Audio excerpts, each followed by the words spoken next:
So, guys, you know how hard Christian Parker, our new defensive coordinator, working and putting this defense back in the real talk. He's trying every possible move just to make sure this defense puts real numbers, just like the Cowboys offense is doing. And now we got a really great news that a defensive star who was drafted last season but spent most of the year recovering and never really got to show what he could do, is finally fully back and ready to go for Christian Parker's defense. Now, this is really great news because this immediately boosted our defense. And not only this, but the Cowboys also signed 2 defensive pieces to strengthen the unit. I will explain this along with some other good news. And yes, we also have the bad news. The Cowboys just got hit with a brutal injury, and they need to put their player on season-ending injury reserve. What's up, Cowboys? Welcome to the NFL Playbook, Cowboys. If you're new here, don't forget to hit that subscribe button. So, guys, I genuinely think this is one of the more exciting updates we've had in a while on the defensive side. You know how much I've been talking about this defense needing to come together, right? Like I've been on this for a minute. The minicamp just wrapped up, and the news coming out of it on the defensive side has me feeling really good about where this team is heading. So, first things first, let's talk about Shavon Revel. Guys, if you've been following this team closely, you know what Revel went through. He came in as our 3rd-round pick in the 2025 draft, tore his ACL back in September 2024 while still in college at East Carolina, and that injury honestly cost him in the draft process too, right? Like he slid because of it. Then he gets to training camp with Dallas and has another setback in late July 2025. I mean, the guy couldn't catch a break. Didn't even make his professional debut until November of last year. And even when he finally got out there, he himself admitted he just wasn't feeling like himself. He was playing on heart and grit, his words, not mine.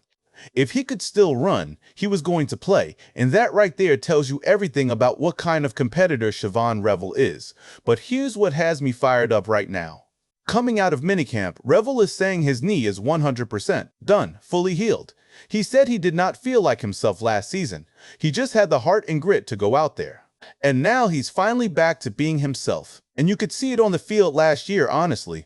You could see the moments where he just wasn't moving the way a healthy corner moves. The confidence wasn't fully there, and it showed up in his play. The entire defense was struggling anyway, so everything got amplified. But now we're talking about a different situation. And I love what Revel said about his mindset, too. He said he's going to be someday the best corner in the league. And look, I know somebody out there is going to say that's too much confidence, that's arrogance. But I actually respect that. I want that from my corner. You have to have that kind of mentality at the cornerback position in this league because you are going to get beaten. Even the best corners in the game get beaten. That's just the reality of how the NFL works right now with these passing offenses. So you need that almost unhinged level of belief in yourself to be able to flush it and move on to the next play. That's what separates good corners from great ones mentally. And the fact that Revel has that mentality while also being fully healthy for the first time, guys, that's exciting. I think he can genuinely take over as a starting corner and earn that role this season. I'm optimistic. I really am. Okay, now let's talk about Christian Parker himself, because he had some things to say after minicamp that I think are worth getting into. Someone asked him if he likes being called the Cowboys' DC savior. And I thought his answer was really smart.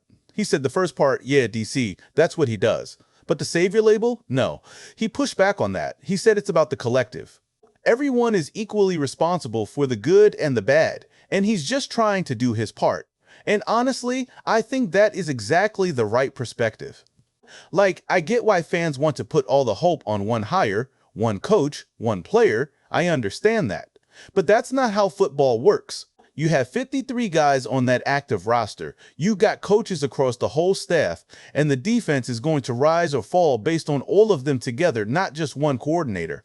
If you're putting the entire weight of turning this defense around on Christian Parker alone, you're setting yourself up to be disappointed, because that's just not realistic. No coach in this league, no matter how good, can take a defense from the bottom to the top 10 by himself.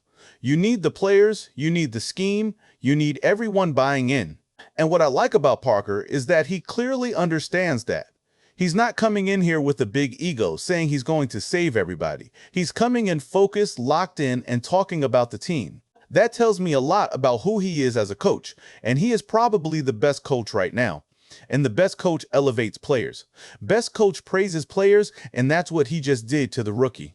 Let me tell you, Parker talked about Caleb Downs, and what he said has me really excited about this young safety. Parker said Caleb Downs has been as advertised. He said he's a worker, he looks for coaching, he craves it. He wants to be corrected, he wants more information, and he works as hard as he can with the extras and everything else. And I think what Parker is doing with Downs is really smart from a coaching standpoint. He's managing expectations intentionally. He's not letting the hype get out of control, and I think that's the right move. Because Downs is not going to be the guy lighting up the stat sheet right away.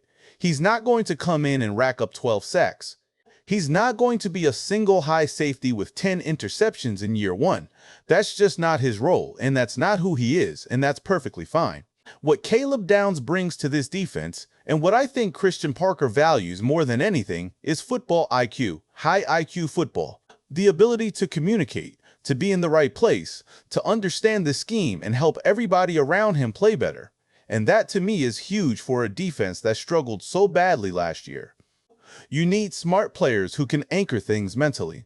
I genuinely think Downs has a future as a captain on this team. He's going to be the #1 player I'm watching at Cowboys training camp. I cannot wait to see what he does when it's live. Okay, now let's get into some of the transactions the Cowboys have been making. On the defensive side, the Cowboys signed edge rusher Charles Snowden. Now, Snowden is 6'6", around 250 to 260 pounds, and he started the last 18 games for Las Vegas. Put up 4.5 sacks, 8 tackles for loss. Look, I want to be real with you all. I'm not sitting here telling you this is a game-changing move. It's not.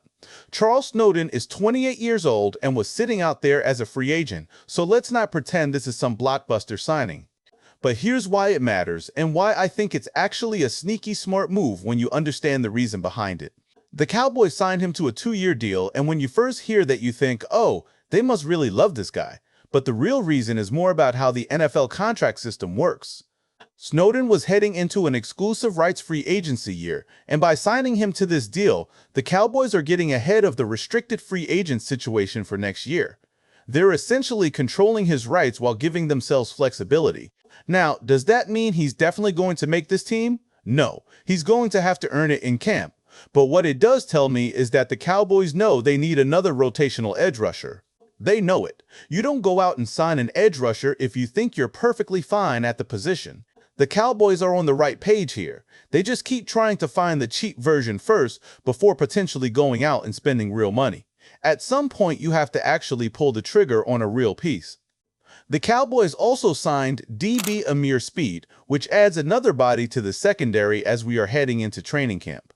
Good depth piece to have as we sort out the roster heading into the summer. Now on the offensive side, the Cowboys brought in wide receiver Denzel Mims. You know, this is something Cowboys fans have been hoping would happen for a little while now. Mims has been on the radar, and now he's finally in the building. The Cowboys wide receiver room right now is genuinely something special. When you've got George Pickens alongside CeeDee Lamb already in this offense, that's a completely different conversation than what we were having a couple years ago. We've come a long way. Adding Denzel Mims gives you another option to work with as we figure out who's really going to lock down those spots and make this roster. They also signed offensive lineman Chris Glaser to add some depth up front as the team continues building out the roster. The Cowboys also made some cuts. They waived DB Corey Ballentine and Romello Brinton, both released to make room as things continue to take shape heading toward training camp. And now I have to get to the bad news, because we do have some.